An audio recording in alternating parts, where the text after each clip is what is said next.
شروع اللہ کا نام لے کر جو بڑا مہربان نہایت رحم والا ہے۔ کاف ہا یا عین صاد، یہ تمہارے پروردگار کی مہربانی کا بیان ہے جو اس نے اپنے بندے زکریا پر کی تھی جب انہوں نے اپنے پروردگار کو دبی آواز سے پکارا اور کہا کہ اے میرے پروردگار، میری ہڈیاں بڑھاپے کے سبب کمزور ہو گئی ہیں اور سر سفید بالوں کی وجہ سے چمکنے لگا ہے، اور اے میرے پروردگار، میں تجھ سے مانگ کر کبھی محروم نہیں رہا، اور میں اپنے بعد اپنے بھائی بندوں سے ڈرتا ہوں، اور میری بیوی بانجھ ہے، پھر بھی مجھے اپنے پاس سے ایک وارث عطا فرما جو میری اور اولاد یعقوب کی میراث کا مالک ہو، اور اے میرے پروردگار اس کو خوش اخلاق بنائیو۔ فرمایا اے زکریا، ہم تم کو ایک لڑکے کی بشارت دیتے ہیں جس کا نام یحییٰ ہوگا، اس سے پہلے ہم نے اس نام کا کوئی شخص پیدا نہیں کیا۔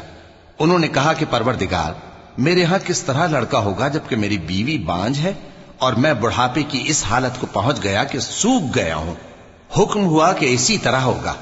تمہارے پروردگار نے فرمایا ہے کہ مجھے یہ آسان ہے، اور میں پہلے تم کو بھی تو پیدا کر چکا ہوں اور تم کچھ چیز نہ تھے۔ کہا کہ پروردگار میرے لیے کوئی نشانی مقرر فرما۔ فرمایا نشانی یہ ہے کہ تم صحیح و سالم ہوتے ہوئے 3 رات دن لوگوں سے بات نہ کر سکو گے۔ پھر وہ عبادت کے حجرے سے نکل کر اپنی قوم کے پاس آئے تو ان سے اشارے سے کہا کہ صبح و شام تسبیح کرتے رہو۔ فرمایا اے یحییٰ، ہماری کتاب کو مضبوطی سے تھامے رہو، اور ہم نے ان کو لڑکپن ہی میں دانائی عطا فرمائی تھی اور اپنے پاس سے شفقت اور پاکیزگی دی تھی، اور وہ پرہیزگار تھے، اور وہ اپنے ماں باپ کے ساتھ نیکی کرنے والے تھے اور سرکش اور نافرمان نہیں تھے۔ اور جس دن وہ پیدا ہوئے اور جس دن وفات پائیں گے اور جس دن زندہ کر کے اٹھائے جائیں گے ان پر سلام ہے۔ اور کتاب یعنی قرآن میں مریم کا بھی تذکرہ کرو، جب وہ اپنے لوگوں سے الگ ہو کر مکان کے مشرقی حصے میں چلی گئیں، پھر انہوں نے ان کی طرف سے پردہ کر لیا تو ہم نے ان کی طرف اپنا فرشتہ بھیجا، سو وہ ان کے سامنے ایک خوبصورت مرد کی صورت میں آیا۔ مریم بولی کہ اگر تم پرہیزگار ہو تو میں تم سے بچنے کے لیے رحمان کی پناہ لیتی ہوں۔ فرشتے نے کہا کہ میں تو تمہارے پروردگار کا بھیجا ہوا یعنی فرشتہ ہوں، اور اس لیے آیا ہوں کہ تمہیں پاکیزہ لڑکا بخشوں۔ مریم نے کہا کہ میرے ہاں لڑکا کیوں کر ہوگا جبکہ مجھے کسی مرد نے بطور شوہر چھوا تک نہیں اور میں بدکار بھی نہیں ہوں۔ فرشتے نے کہا کہ یوں ہی ہوگا، تمہارے پروردگار نے فرمایا کہ یہ مجھے آسان ہے اور میں اسے اسی طریق پر پیدا کروں گا تاکہ اس کو ہم لوگوں کے لیے اپنی طرف سے نشانی اور ذریعہ رحمت بنائیں، اور یہ کام مقرر ہو چکا ہے۔ چنانچہ وہ اس بچے کے ساتھ حاملہ ہو گئیں اور اسے لے کر ایک دور جگہ چلی گئیں۔ پھر درد ذہ ان کو کھجور کے تنے کی طرف لے آیا، کہنے لگیں کہ کاش میں اس سے پہلے مر چکتی اور بھولی بسری ہو گئی ہوتی۔ تب ان کے ٹیلے کے نیچے کی جانب سے فرشتے نے ان کو آواز دی کہ غمناک نہ ہو، تمہارے پروردگار نے تمہارے نیچے ایک چشمہ پیدا کر دیا ہے، اور کھجور کے تنے کو پکڑ کر اپنی طرف ہلاؤ، وہ تم پر تازہ عمدہ کھجوریں گرائے گا، تو کھاؤ اور پیو اور آنکھیں ٹھنڈی کرو۔ اگر تم کسی آدمی کو دیکھو تو کہنا کہ میں نے اللہ کے لیے روزے کی منت مانی، تو آج میں کسی آدمی سے ہرگز کلام نہیں کروں گی۔ پھر وہ اس بچے کو اٹھا کر اپنی برادری والوں کے پاس لے آئیں۔ وہ کہنے لگے کہ مریم یہ تو نے برا کام کیا، اے ہارون کی بہن، نہ تو تیرا باپ ہی برا آدمی تھا اور نہ تیری ماں ہی بدکار تھی۔ تو مریم نے اس بچے کی طرف اشارہ کیا۔ وہ بولے کہ ہم اس سے کہ گود کا بچہ ہے کیسے بات کریں؟ بچے نے کہا کہ میں اللہ کا بندہ ہوں، اس نے مجھے کتاب دی ہے اور نبی بنایا ہے، اور میں جہاں ہوں اور جس حال میں ہوں اس نے مجھے صاحب برکت بنایا ہے، اور جب تک زندہ ہوں مجھ کو نماز اور زکوٰۃ کا ارشاد فرمایا ہے، اور مجھے اپنی ماں کے ساتھ نیک سلوک کرنے والا بنایا ہے اور سرکش و بدبخت نہیں بنایا، اور جس دن میں پیدا ہوا اور جس دن مروں گا اور جس دن زندہ کر کے اٹھایا جاؤں گا مجھ پر سلام ہے۔ یہ مریم کے بیٹے عیسیٰ ہیں، اور یہ سچی بات ہے جس میں لوگ شک کرتے ہیں۔ اللہ کو شایع نہیں کہ کسی کو بیٹا بنائے، وہ پاک ہے، جب کسی چیز کا ارادہ کرتا ہے تو اس کو یہی کہتا ہے کہ ہو جا تو وہ ہو جاتی ہے، اور بے شک اللہ ہی میرا اور تمہارا پروردگار ہے، تو اسی کی عبادت کرو، یہی سیدھا رستہ ہے۔ پھر اہل کتاب کے فرقوں نے باہم اختلاف کیا، سو جو لوگ کافر ہوئے ہیں ان کو بڑے دن یعنی قیامت کے روز حاضر ہونے سے خرابی ہے۔ وہ جس دن ہمارے سامنے آئیں گے کیسے سننے والے اور کیسے دیکھنے والے ہوں گے مگر ظالم آج کھلی گمراہی میں ہے۔ اور ان کو حسرت و افسوس کے دن سے ڈرا دو جب بات فیصل کر دی جائے گی اور وہ غفلت میں پڑے ہوئے ہیں اور ایمان نہیں لاتے۔ ہم ہی زمین کے اور جو لوگ اس پر بستے ہیں ان کے وارث ہوں گے اور ہماری ہی طرف ان کو لوٹنا ہوگا۔ اور کتاب میں ابراہیم کا ذکر کرو، بے شک وہ نہایت سچے تھے، پیغمبر تھے۔ جب انہوں نے اپنے باپ سے کہا کہ ابا، آپ ایسی چیزوں کو کیوں پوچھتے ہیں جو نہ سنیں اور نہ دیکھیں اور نہ آپ کے کچھ کام آ سکیں؟ ابا، مجھے ایسا علم ملا ہے جو آپ کو نہیں ملا، تو میرے ساتھ ہو جائیے، میں آپ کو سیدھی راہ پر لے چلوں گا۔ ابا، شیطان کی پوجا نہ کیجیے، بے شک شیطان اللہ کا نافرمان ہے۔ ابا، مجھے ڈر لگتا ہے کہ آپ کو اللہ کا عذاب آ پکڑے تو آپ شیطان کے ساتھی ہو جائیں۔ اس نے کہا کہ ابراہیم، کیا تو میرے معبودوں کے خلاف ہے؟ اگر تو باز نہ آئے گا تو میں تجھے سنسار کر دوں گا اور تو ہمیشہ کے لیے مجھ سے دور ہو جا۔ ابراہیم نے سلام علیکم کہا اور کہا کہ میں آپ کے لیے اپنے پروردگار سے بخشش مانگوں گا، بے شک وہ مجھ پر نہایت مہربان ہے، اور میں آپ لوگوں سے اور جن کو آپ اللہ کے سوا پکارا کرتے ہیں ان سے کنارہ کرتا ہوں اور اپنے پروردگار ہی کو پکاروں گا۔ امید ہے کہ میں اپنے پروردگار کو پکار کر محروم نہیں رہوں گا۔ اور جب ابراہیم ان لوگوں سے اور جن کی وہ اللہ کے سوا پرستش کرتے تھے الگ ہو گئے تو ہم نے ان کو اسحاق اور اسحاق کو یعقوب بخشے اور ہر ایک کو پیغمبر بنایا، اور ہم نے ان کو اپنی رحمت سے بہت سی چیزیں عنایت کی اور ان کا ذکر جمیل بلند کیا۔ اور کتاب میں موسیٰ کا بھی ذکر کرو، بے شک وہ ہمارے برگزیدہ تھے اور رسول تھے، نبی تھے، اور ہم نے ان کو طور کی داہنی طرف سے پکارا اور باتیں کرنے کے لیے نزدیک بلایا، اور اپنی مہربانی سے ان کو ان کا بھائی ہارون پیغمبر بنا کر عطا کیا۔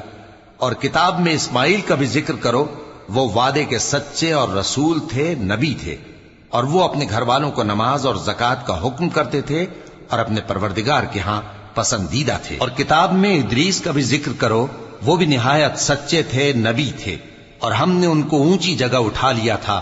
یہ وہ لوگ ہیں جن پر اللہ نے اپنے پیغمبروں میں سے فضل کیا، یعنی اولاد آدم میں سے، اور ان لوگوں میں سے جن کو ہم نے نوح کے ساتھ کشتی میں سوار کیا، اور ابراہیم اور یعقوب کی اولاد میں سے، اور ان لوگوں میں سے جن کو ہم نے ہدایت دی اور جنہیں برگزیدہ کیا۔ جب ان کے سامنے ہماری آیتیں پڑھی جاتی تھیں تو سجدے میں گر پڑتے اور روتے رہتے تھے۔ چونکہ آیت سجدہ تلاوت کی گئی ہے لہذا سامعین پر سجدہ واجب ہے۔ پھر ان کے بعد چند ناخلف ان کے جانشین ہوئے جنہوں نے نماز کو ضائع کر دیا اور خواہشات نفسانی کے پیچھے لگ گئے، سو ان قریب ان کو گمراہی کی سزا ملے گی۔ ہاں، جس نے توبہ کی اور ایمان لایا اور عمل نیک کیے تو ایسے لوگ بہشت میں داخل ہوں گے اور ان کا ذرا نقصان نہ کیا جائے گا، یعنی ہمیشہ کی بہشتوں میں جس کا اللہ نے اپنے بندوں سے وعدہ کیا ہے کہ جو ان کی آنکھوں سے پوشیدہ ہے۔ بے شک اس کا وعدہ نیکوکاروں کے سامنے آنے والا ہے، وہ اس میں سلام کے سوا کوئی بیہودہ کلام نہ سنیں گے اور ان کو صبح و شام کھانا ملے گا۔ یہی وہ جنت ہے جس کا ہم اپنے بندوں میں سے ایسے شخص کو مالک بنائیں گے جو پرہیزگار ہوگا۔ اور فرشتوں نے پیغمبر کو جواب دیا کہ ہم تمہارے پروردگار کے حکم کے سوا اتر نہیں سکتے، جو کچھ ہمارے آگے ہے اور جو پیچھے ہے اور جو اس کے درمیان ہے سب اسی کا ہے، اور تمہارا پروردگار بھولنے والا نہیں، یعنی آسمان اور زمین کا اور جو ان دونوں کے درمیان ہے سب کا پروردگار، تو اسی کی عبادت کرو اور اس کی عبادت پر ثابت قدم رہو۔ بھلا تم کوئی اس کا ہم نام جانتے ہو؟ اور کافر انسان کہتا ہے کہ جب میں مر جاؤں گا تو کیا زندہ کر کے نکالا جاؤں گا؟ کیا ایسا انسان یاد نہیں کرتا کہ ہم نے اس کو پہلے بھی تو پیدا کیا تھا جبکہ وہ کچھ بھی چیز نہ تھا؟ سو تمہارے پروردگار کی قسم ہم ان کو جمع کریں گے اور شیطانوں کو بھی، پھر ان سب کو جہنم کے گرد حاضر کریں گے اور وہ گھٹنوں پر گرے ہوئے ہوں گے۔ پھر ہر گروہ میں سے ہم ایسے لوگوں کو کھینچ نکالیں گے جو رحمان کے مقابلے میں سخت سرکشی کرتے تھے، پھر ہم ان لوگوں سے خوب واقف ہیں جو اس میں داخل ہونے کے زیادہ لائق ہیں، اور تم میں سے کوئی شخص نہیں مگر اسے اس پر گزرنا ہوگا، یہ تمہارے پروردگار پر لازم ہے، مقرر ہے۔ پھر ہم پرہیزگاروں کو نجات دیں گے اور ظالموں کو اس میں گھٹنوں کے بل پڑا ہوا چھوڑ دیں گے۔ اور جب ان لوگوں کے سامنے ہماری آیتیں پڑھی جاتی ہیں تو جو کافر ہیں وہ مومنوں سے کہتے ہیں کہ دونوں فریق میں سے مکان کس کے اچھے اور مجلسیں کس کی بہتر ہیں، اور ہم نے ان سے پہلے بہت سی امتیں ہلاک کر دیں، وہ لوگ ان سے ٹھاٹ باٹ اور نمود و نمائش میں کہیں اچھے تھے۔ کہہ دو کہ جو شخص گمراہی میں پڑا ہوا ہے، رحمان اس کو آہستہ آہستہ مہلت دیا جاتا ہے، یہاں تک کہ جب اس چیز کو دیکھ لیں گے جس کا ان سے وعدہ کیا جاتا ہے، خواہ عذاب اور خواہ قیامت، تو اس وقت جان لیں گے کہ مکان کس کا برا ہے اور لشکر کس کا کمزور ہے۔ اور جو لوگ ہدایت یاب ہیں، اللہ ان کو زیادہ ہدایت دیتا ہے، اور نیکیاں جو باقی رہنے والی ہیں وہ تمہارے پروردگار کے ہاں صلے کے لحاظ سے خوب اور انجام کے اعتبار سے بہتر ہیں۔ بھلا تم نے اس شخص کو دیکھا جس نے ہماری آیتوں سے کفر کیا اور کہنے لگا کہ اگر میں ازسر نو زندہ ہوا بھی تو یہی مال اور اولاد مجھے وہاں ملے گا؟ کیا اس نے غیب کی خبر پالی ہے یا اللہ کے یہاں سے عہد لے لیا ہے؟ ہرگز نہیں، یہ جو کچھ کہتا ہے ہم اس کو لکھتے جاتے اور اس کے لیے آہستہ آہستہ عذاب بڑھاتے جاتے ہیں، اور جو چیزیں یہ بتاتا ہے ان کے ہم وارث ہوں گے، اور یہ اکیلا ہمارے سامنے آئے گا، اور ان لوگوں نے اللہ کے سوا اور معبود بنا لیے ہیں تاکہ وہ ان کے لیے موجب عزت ہوں۔ ہرگز نہیں، وہ معبود ان کی پرستش سے انکار کریں گے اور ان کے دشمن و مخالف ہوں گے۔ کیا تم نے نہیں دیکھا کہ ہم نے شیطانوں کو کافروں پر چھوڑ رکھا ہے کہ وہ ان کو خوب اکساتے رہتی ہیں؟ تو تم ان پر عذاب کے لیے جلدی نہ کرو کہ ہم تو ان کے لیے دن شمار کر رہے ہیں، جس روز ہم پرہیزگاروں کو رحمان کے سامنے بطور مہمان جمع کریں گے اور گناہگاروں کو دوزخ کی طرف پیاسے ہانک لے جائیں گے، تو لوگ کسی کی سفارش کا اختیار نہ رکھیں گے مگر جس نے رحمان سے اقرار لے لیا ہو، اور کہتے ہیں کہ رحمان بیٹا رکھتا ہے۔ ایسا کہنے والوں، یہ تو تم بری بات زبان پر لاتے ہو۔ قریب ہے کہ اس جھوٹ سے آسمان پھٹ پڑیں اور زمین شق ہو جائے اور پہاڑ پارا پارا ہو کر گر پڑیں کہ انہوں نے رحمان کے لیے بیٹا تجویز کیا، اور رحمان کو شایع نہیں کہ کسی کو بیٹا بنائے۔ ہر شخص جو آسمانوں اور زمین میں ہے رحمان کے روبرو بطور بندہ ہی آئے گا۔ اس نے ان سب کو اپنے علم سے گھیر رکھا اور ایک ایک کو شمار کر رکھا ہے، اور یہ سب قیامت کے دن اس کے سامنے اکیلے اکیلے حاضر ہوں گے۔ اور جو لوگ ایمان لائے اور عمل نیک کیے، رحمان ان کی محبت مخلوقات کے دل میں پیدا کر دے گا۔ اے پیغمبر صلی اللہ علیہ وآلہ وسلم، ہم نے یہ قرآن تمہاری زبان میں آسان بنا کر نازل کیا ہے تاکہ تم اس سے پرہیزگاروں کو خوشخبری پہنچا دو اور جھگڑالوؤں کو ڈر سنا دو، اور ہم نے ان سے پہلے بہت سے گروہوں کو ہلاک کر دیا ہے۔ بھلا تم ان میں سے کسی کو دیکھتے ہو یا کہیں ان کی بھنک سنتے ہو؟